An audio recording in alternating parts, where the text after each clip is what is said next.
Matterport is a great tool for making virtual tours of properties and commercial spaces like hotels, bars and restaurants. But which camera should you be using to do this? Because it can be a bit of a minefield because they really do vary in price and quality. So in this video, I'm going to talk you through all the cameras that you can currently use with Matterport software. So by the end of this video, you should have a good idea of which will best suit your needs and in your price range. So let's take a look at them all now. I'm not going to be deep diving into all the specifications of every single camera on here, as we'd be here all day, but I'm just mainly going to be looking at the image quality, price, size and weight, and the battery life. Is there like the big things for me which I think you've got to consider when thinking about which camera to get. And I'm going to start out at the most expensive and go all the way through to the cheapest. It's worth mentioning that there's a few cameras I'm going to talk about on this list which, if you go onto the Matterport site and look at the product page, they won't appear on there. But that doesn't mean they're compatible. It's just that the Matterport site, they don't sell them at the moment on their site. But although they're older cameras, they are still compatible with the Matterport software. So we're going to start out by looking at Matterport's own cameras. We'll start with the Pro 3, which is their latest model, and it's 134 megapixels. So you're going to get amazing quality. So that means you'll be able to zoom in and you're just going to have fantastic quality. And it's also going to be great in low light, these cameras are. It does come quite heavy. It's 2.2 kilos, so you got to think about that when you're carrying it around. Maybe if you're doing a big job, it can be a bit weighty, and obviously carrying it around to the properties, it's a bit weighty. And in terms of battery life, it says you can get up to 220 consecutive scans, so you'll be fine, obviously probably using it most of the day in properties. But if you're doing larger commercial spaces, then you might have to take around some of the charging facility with you to get you through the day. It can also scan outside, so you can get like the full 360 scans, which a lot of these other cameras can't do. I mean, you can take the sort of single shot pictures, which you can add to your Matterport tours, but you can't actually get like the 360 walkthroughs, which you can do with this camera. So that is a real benefit. However, to get that, you are going to pay a whopping $6,000, and you could be maybe paying up to $8,000 if you get all their package that they can sell you on the Matterport website. So it really is pretty expensive, and I'd only really recommend these cameras if you know that doing virtual tours is going to be your like sole income, and you know you're going to get a big turnover of work, and you'll be able to, well, pay that off like pretty quick really.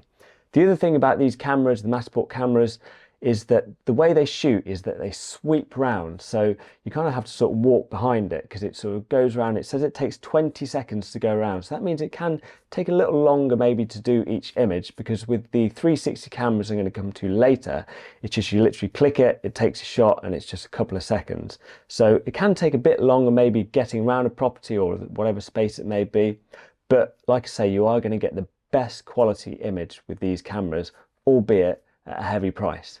Next up, we've got the Pro 2 camera, which is the step down from the Pro 3. It's the camera that came before this. And again, you're going to get 134 megapixels, so you're going to get fantastic resolution. It's going to work great in low light. And it's even heavier than the Pro 3 though. It's almost 3.5 kilograms. So that is a bit of a chunk to carry around all day. But if you're happy doing that, then like I say, you're going to get great quality images, and you're going to get a big long battery life with this as well. It's got an 8-hour battery life, so it's easily going to see you through the day, which is great. But again, it does have a pretty hefty price tag. It ranges between sort of $2,700 to nearly $3,000, depending on which package, if you're just going to get the camera alone or whether you get it with the bag supplied. So again, if you're going to get this, you really got to think, is this going to be your main income? Am I going to pay this off pretty quick? But like I say, if you're prepared to pay that price, then you're going to get great quality images. Another thing to consider with these two cameras is you've got to have like a proper three-legged tripod, because they're heavy and because they spin around. They're not like 360 cameras, which are small and slim, where you can put on a monopod. You're going to have the tripod with you as well. So as well as being heavy, they can be a bit bulkier as well. So it's just another thing to consider with the Matterport cameras. So let's now take a look at the 360 cameras which you can use with the Matterport software. They come from two companies, from Ricoh and Insta 360. So let's start with the Ricoh Theta Z1, which is actually the camera that I use to do my virtual tours from Matterport with. And I've got the original 19GB version here, which I'll talk about in just a moment. But okay, first up, as you can see, it's a lot smaller and a lot more lightweight than the Matterport cameras I just went through a moment ago. It actually only weighs 182 grams, so it's very portable, very light, so it's very easy to get around a property, which is one of the reasons I really like using them. In terms of image quality, it's 23 megapixel 1-inch sensor, which is obviously quite a downgrade from those 134 megapixel Matterport cameras you're getting, but it still does give you decent quality. It's absolutely fine to work in real estate and probably some commercial situations too. And because of that 1-inch sensor, it's good in low light, so you're going to get not too much noise either in those low light situations. In terms of battery life, you can get up to 300 photos. And in terms of storage, as I say, it's got internal storage. My camera has 19 gigabytes, but the latest model of this has 51 gigabytes. So that should see you through, well, many shoots, to be honest. Even with this 19 gigabyte version, I don't have to format it that often, maybe once a month. In terms of price, the 51 gigabyte version comes in about £1,000, so probably just over $1,000, and the 19 gigabyte version, I don't think you can actually buy new now. However, if you look around on eBay, you can pick up a bargain for around £300, so again a little bit more than that in dollars, and you're going to get really decent quality images for like £300, which I think is great if you can find it on eBay. So in terms of the 360 cameras, this is the best one you can get, but like I say, it does cost about £1,000 if you are buying it new. Next up, we've got the Ricoh Theta X. It looks very similar to the Z1, however, it's got the touchscreen on it. But to be honest, you're not really going to make use of that with Matterport, because when you're using Matterport, you're using your phone or a tablet to control it. So although that touchscreen looks nice, like I say, you're not going to get much use of that out of it with Matterport. It comes with a 48 megapixel half-inch sensor, so although you're getting more megapixels, it's not going to be as good in low light, and it will look a bit more grainy in areas, and so it's not going to be as good quality as that 1-inch sensor you're getting with the Ricoh Theta Z1. Again, it's a very lightweight, slim camera, so it's 170 grams, so nice and portable around the property. But the good thing about this camera, which you don't get with the Z1, is that you get, I think it's 46 gigabytes of internal storage. However, you can also have the option of having a micro SD card, and it's also got batteries that you can take in and out, so interchangeable batteries. So you're not limited on the battery that you can use all day, so you can interchange them if you are getting a bit low. It's got a 220 photo output battery life, and it retails for about £750, so a bit more than that in US dollars. Next in the lineup of the Ricoh cameras, we've got the Ricoh Theta SC2, and this comes in with a 14 megapixel 1/2.3-inch sensor. So in terms of quality, we are sort of lacking a bit there, but then again, it does cost just under £300. So you're getting a pretty cheap camera here, but then you're going to be sort of sacrificing a bit of quality for that price. It is, however, very small, very light. It comes in 104 grams. And in terms of storage, it's only got an internal storage system, and that's up to 14 gigabytes. So you are a bit limited there too. And in terms of battery life, you're supposedly able to get about 260 shots approximately out of one full charge.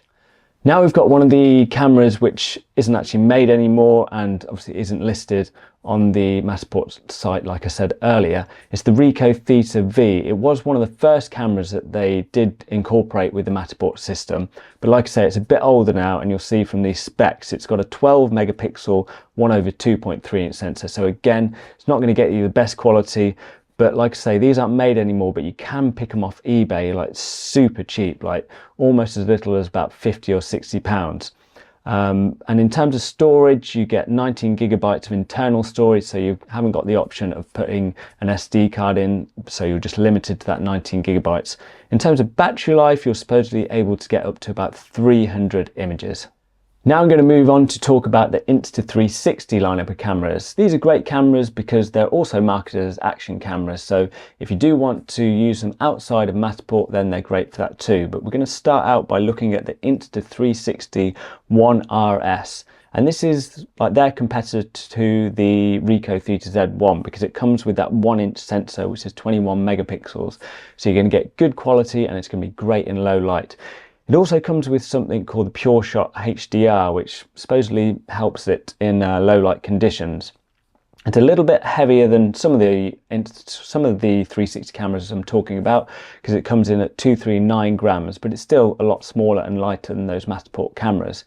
In terms of storage, it has a micro SD card slot that you can store up to 1 terabyte of data. And in terms of price, it's a little bit cheaper than the Ricoh Theta Z1, coming in about just over £800. And it's got this like interchangeable design, so you can use it with other cameras and lenses in the Insta360 system if you do want to do that. And in terms of battery life, it says it's up to 1 hour of continuous shooting. So it's a good one to consider if you want something on the level of that Ricoh Theta Z1, but maybe a little bit cheaper. Next up, we've got the Insta360 X4, and at the time of recording this, it's not actually compatible with the Matterport system, but I'm pretty confident that very soon it will be because every Insta360 camera that comes out is compatible with the Matterport system. So if you've got one, I'm sure it will be compatible very soon. So let's just run through the specs of this. It does have a 72 megapixel half-inch sensor, so you're going to get pretty decent quality with this. Not as good as the ZV1 or the One RS, but it's still pretty decent, and it's going to be a little bit cheaper, of course. So it comes in at about £500, so pretty decent price for good quality images. And again, it's pretty light, it's 203 grams. And in terms of battery life, you supposedly get about 135 minutes of continuous shooting. And storage, again, with like all the Insta360 cameras, it's got a micro SD card slot, which you can store up to 1 terabyte of storage. Next up, we've got the Insta360 X3, and at the time of filming this was the most recent Insta360 camera, which is compatible with the Matterport software. But as I've just mentioned, I'm sure the X4 will be compatible very soon. Like the X4, it comes with a nice big touchscreen, but this doesn't really matter when using the Matterport software, as you're going to be controlling it with your phone or your tablet. In terms of specs, it comes with a half-inch 48 megapixel sensor. In terms of storage, it comes with an SD card slot where you can store up to 1 terabyte of data in. It's very light and small again, 180 grams. And in terms of battery life, it gets about 80 minutes of continuous use. And this also comes at a very reasonable price of between about £380 to £400 you can get it here in the UK. So you are starting to get very affordable camera and getting pretty decent quality, but like I say, you're not quite getting as good as the Z1 or the One RS. But if you're on a budget, this is a great camera to get. Next up, we've got the Insta360 One X2, and this is still compatible with the Matterport software, although it's not actually listed on the website anymore. I think it's just because they don't sell it through their website, but you can still use this camera. And this comes with a 18 megapixel 1/2.3 inch sensor. So it's going to be less quality than the two cameras I just mentioned before, the X3 and the Theta X. So in those low light situations, it is going to get pretty grainy, and generally the image quality is not going to be as good as the previous cameras I've just mentioned. In terms of battery life, you get about 80 minutes battery, but they are interchangeable batteries. So if you've got a few of them, they're pretty cheap batteries you can buy on Amazon. You're going to be fine to get through the day. And in terms of storage, again, it's interchangeable SD card, and you get up to 1 terabyte with this. So you're going to be fine for storage all day with one of these memory cards. In terms of weight, it's very light again, it's 148 grams. So on a monopod, it's going to be nice lightweight, easy to get around, not very cumbersome at all. In terms of price, it comes in around £265 if you want to buy it new here in the UK, so a bit more in dollars. You can still buy these cameras new, but if you shop around on eBay, you might be able to find them as cheap as maybe £150 to £180. So have a look there as well, and as I say, these are still compatible with Matterport. Next up is the Insta360 One RS, which is quite a fun little camera. It's actually marketed more as an action camera. I'm not sure if they actually make it anymore, as it was released quite a while ago, but it was compatible with the Matterport system, because I actually owned this for a bit and I did actually use it. And it comes with a 1/2 inch 48 megapixel sensor, so you're going to get fairly decent quality images out of this, but obviously not as good as the Z1 or the 1RS with their 1-inch sensors. It comes with the micro SD card slot, so you can store up to 1 terabyte of data. It's very light, it's 125 grams, and in terms of battery life, you get up to about 75 minutes of continuous shooting. In terms of price, you can still get this on Amazon, but it's about £500, so it's kind of quite pricey. But if you look around on eBay, I'm sure you'll probably get it for a couple of £100. Finally, we come to the original Insta360 1X. This is the camera that I started out with on Matterport about 4 or 5 years ago. And it comes with the same sensor as the 1X2. And it's even lighter, to be honest. It's 115 grams. The only difference really here is you don't get that touchscreen. But like I say, you don't really need to use those touchscreens when using Matterport, because you're using your phone or a tablet. And again, it's a micro SD card, but this time you can only store up to 250 gigabytes. So you get a bit less storage, but you're still going to be fine with that amount of storage when shooting Matterport virtual tours. This camera you can no longer get brand new, but if you shop around on eBay, you can get it for about £130 here in the UK. So it really is very cheap. So if you really are on a budget, but want to get started in Matterport, then by all means get this camera and you can get started. And in terms of battery life, you get up to about 60 minutes, and they are interchangeable. So you're going to be fine for battery all day. There is one more option, which isn't actually a camera, but it's called the Matterport Axis. And that's basically what you can mount your smartphone on. And it, a little bit like the Matterport cameras, it revolves round and takes several pictures around the room, because obviously your phone isn't a 360 camera, it has to rotate to get all the shots. So obviously here you're just limited with whatever smartphone you've got, whatever quality. But obviously of all these options, this is going to be the lowest quality. But if you really are on a budget, you can get started with just your phone and this Axis tool. And this retails for $79 from the Matterport website. So in conclusion, which camera should you be getting to shoot your Matterport virtual tours with? Well, if you know you're just going to be shooting virtual tours and you're going to be getting loads of work doing this job, then I would go for one of the Matterport cameras, and I'd probably go for the Pro 2. Mainly because of the price difference. It's about $3,000 cheaper than the Pro 3. And I'd only really get the Pro 3 if you know you're going to be doing, you're going to have to shoot outside spaces a lot. If you are, then by all means get the Pro 3. But I'd go for the Pro 2 just because of that big price difference, and you can still shoot the outside spaces, but it's just going to be that single shot that you're going to be doing. In terms of the 360 cameras, then I'd go with the Ricoh Theta Z1, because this is going to get you the best quality. However, it is the most expensive, so it's £1,000.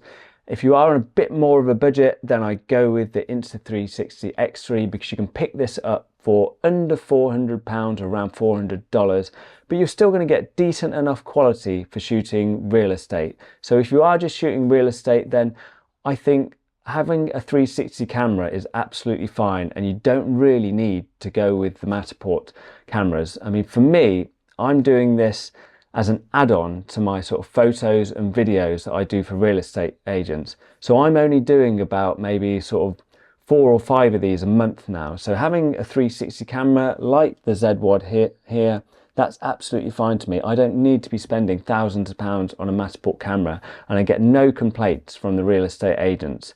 So I guess the thing you've got to think about really is if you're just doing a few of these a month, or if this is going to be your main profession, whether you're going to choose between the Matterport cameras or the 360 cameras. Well, I hope all that information has helped you on which 360 camera you're going to buy. And if you want to learn how to do those Matterport virtual tours, you can watch this beginner's guide that I made just here. So thanks for watching, guys. I'll see you again soon.